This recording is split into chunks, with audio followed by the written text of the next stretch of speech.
201. nete soru cevap bölümünden Elhamdülillahi Rabbil alemin ve salatu ve selamu ala seyyidina seyyidil enbiya vel mursalin ve ala alihi ve sahbihi ecmaîn. Muhterem Müslüman oğlum, yine de soru cevap bölümü bir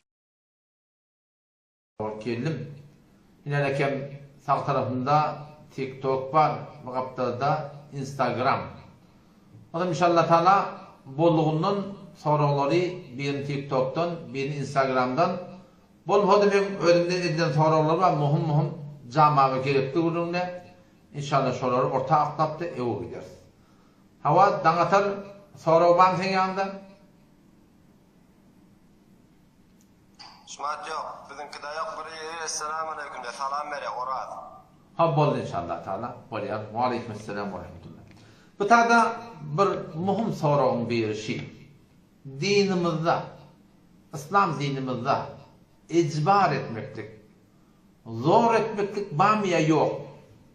Hicabın hakkında olsun, sakkal koyman hakkında olsun, namazın hakkında olsun, aradan hakkında olsun. Beterdi bir soru yani camiada, il arasında, yaşap bir yurdun, Müslüman yurt bolsa, aya adamlara hicabi icbar etmek doğru mu? Dikkat Müslümanlık olunmadı. Avvela şunu düşünmeli, diyanatı kabul etmeklikte icbar yok. Hiçbir adamı zorlap Müslüman edilmektir. La ilahe illallah Muhammed Resulullah demeklik, yürekten son manasını yakin edip diline almaklığa Müslümançılık değil. La ikrahe fid din, dini kabul etmeklikte mecburçuluk yok. Elbette dini kabul edenden sonra mecburçuluk var. Yöne her gayetine o cahil var. Avval baştana ödüm mü Müslüman yerden? La ilahe illallah, Allah'dan başka layık ibadet, layık itaat yok deyiptir. Muhammedur Resulullah aleyhisselam Allah Teala'nın Resulü deyiptir. İman anancımı var, sonra yakin ettik mi Havva? Men nişa anamımı var, ödümü icbar etmeyi. Yani ben anamdan ki evde polis var. Ödümü icbar ettiyen, vuruyan kemerbendimi. Soruetimi, barışımı koşu ettiyen.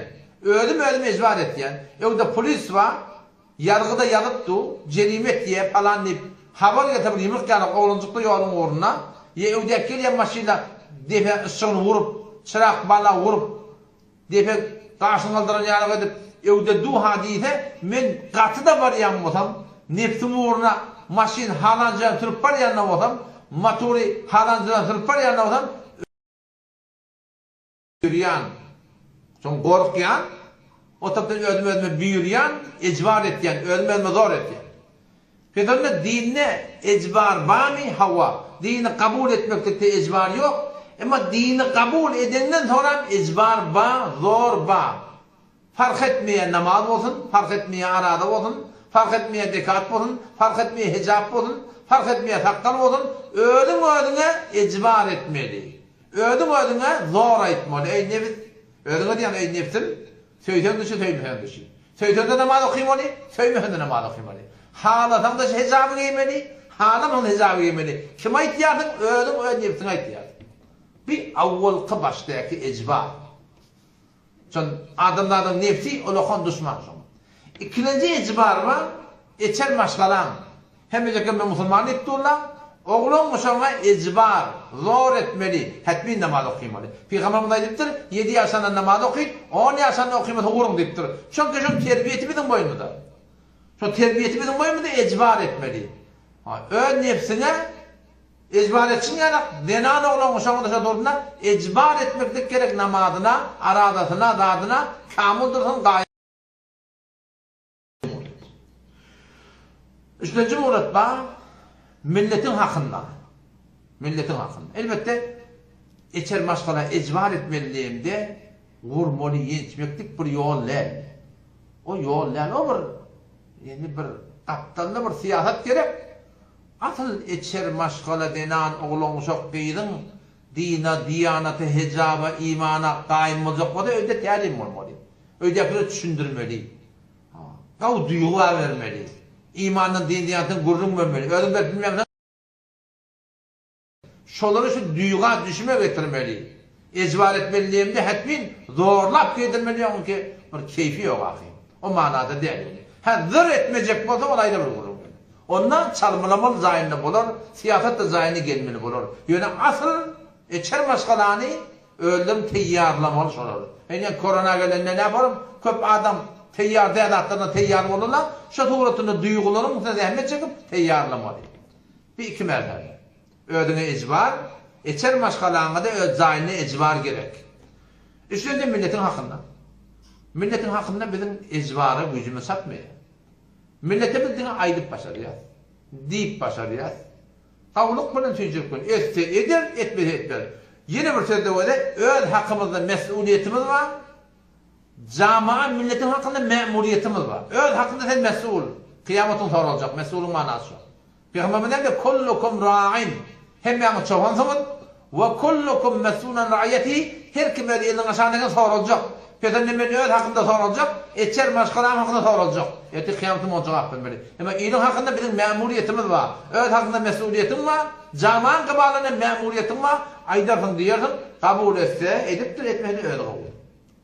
Kalıptır hükümetin kurduğu. Eğer bizim yaşayan hükümetimiz, yani İslami hükümet olsa, icbar etmeklik şu manada der ki millete zorlap namaz okuyutmalı, zorlap hicab etmeli, zorlap manatı yok yani.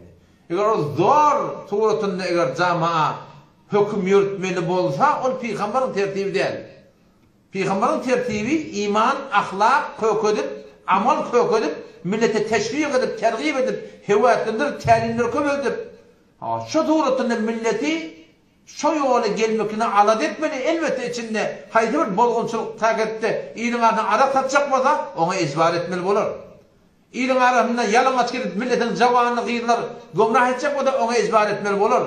Ama umumi suretinde bu zatlar teşvikin üstünden, tergibin üstünden, hevatlendirmeyin üstünden, iman talimi, ahlak talimi, hatta hat şol hükümetin başlıkları öyle aytiyan sözüne amal edip İslami emeli suretinde kök etse milletin öyle de şolun uğruna gidip barakayım din diyaneti gelmekte sebep oluyor. Peygamber sözün kıysası dinden iman getirmektik. Müslüman olmaklığa icbar yok. Müslüman olmaklığa hevat veren Müslüman olan sonra ödüne icbar etmedi.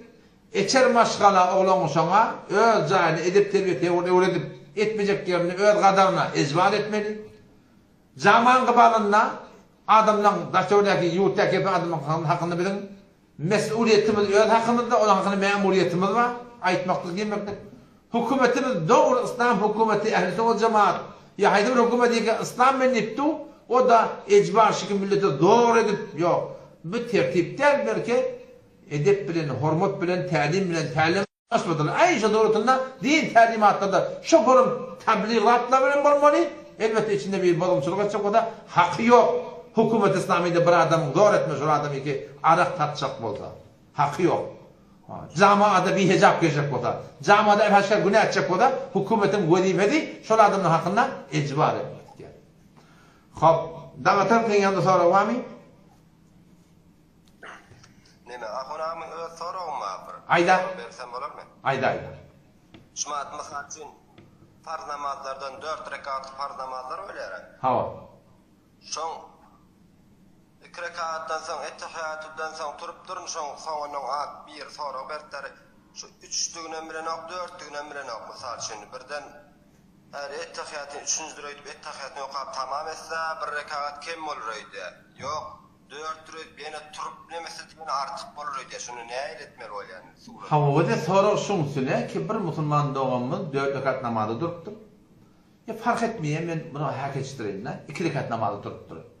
Ya 3 rekat namazda akşam namazı ya uturwas namazda durýar.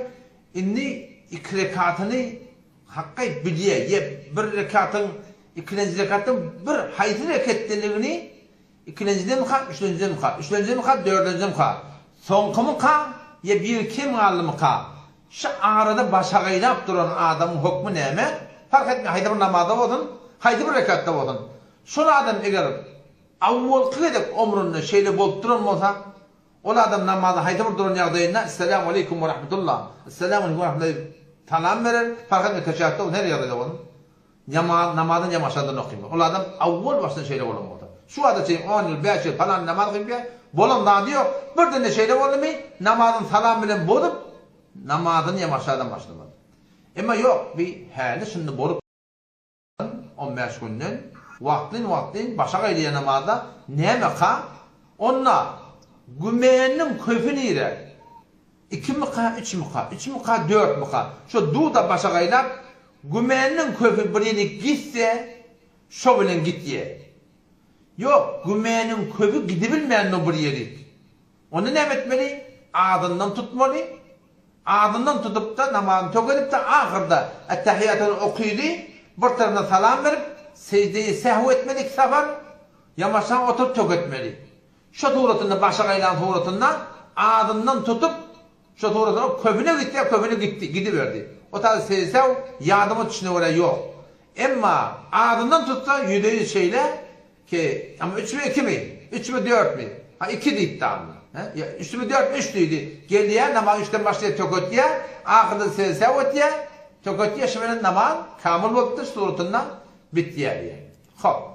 Ben bir tane sorular göreyim. Tada hava.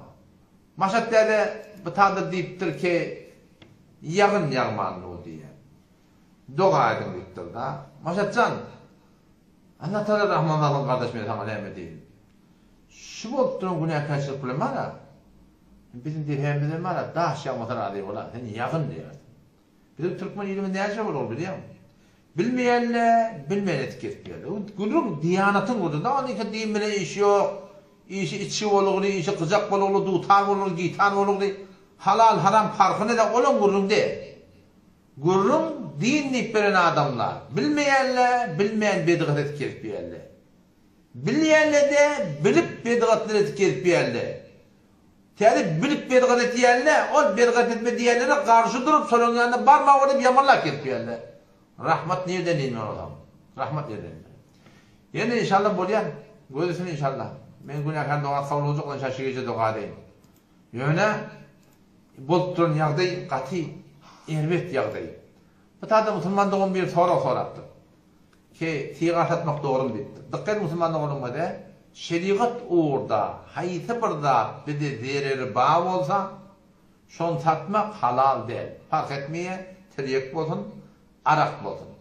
Fark etmeye dutar olsun, gitar olsun. Fark etmeye sigar olsun, fark etmeye nas olsun. Haysi birda değil ki İslam dinimizde şonu kullanmaklık, şonu istifade etmeklik, peydalanmak, şeriat boyunca daha zereri var, günah deyip hükmediptirli ki sigarın günahlarına hiçbir şek yok. Şonu satmaklık halal değil, edilmeyen kazanç da halal değil. O tabi doktorlarının biri var değil. O zaman o dükkancı var. O sana şu gururmen ayttım. Şeyde tenci satma. Ne olacak kan olacak iş yok. Falan şun geliyerle sigar yok. Falan da yok. Huday Teala şol oğlanın işini bereket verdi. Başka yerden rızkını köpüldüp ne kadar hayva düştü. Bu ne takvanın bereketi? Allah Teala Kur'an'da Sure-i Talak'ta وَمَنْ يَتَّقِنَّكُمْ Allah'dan korksa. Yani günahdan el çekti. Günah hemen geçen el çekti Allah Teala يَجْعَلْ لَهُ مَخْرَجَا diye. وَمَنْ يَتَّقِ اللّٰهِ Allah'dan korksa. يَجْعَلْ لَهُ مَخْرَجَا Allah sana yol açacak. وَيَرْزُقْهُ مِنْ حَيْثُ لَا يَحْتَسِبِ Gümen etmeyen yerine verecek gittir şu. Köpeltip de verir Huday Teala. Ondan şu derdim budaklarını gevinen çekmeli. Budakları evet satmalılar. Satsan satarım nefsin uğruna. Çemçe bilen yığınağını çanak bilen onları yandırırlar. Meliçinin köpelir, derdin köpelir, derman tapılmar.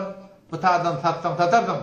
Ama beylen Huday Teala'dan çıkarırlar. Eğer haydi bir adam haram satıp, haram emekleri satıp, günah edip, işi onyan mı olsa, işi o gittiyen mi olsa, o adam Allah Teala'nın nazar rahmetine düşenin alameti.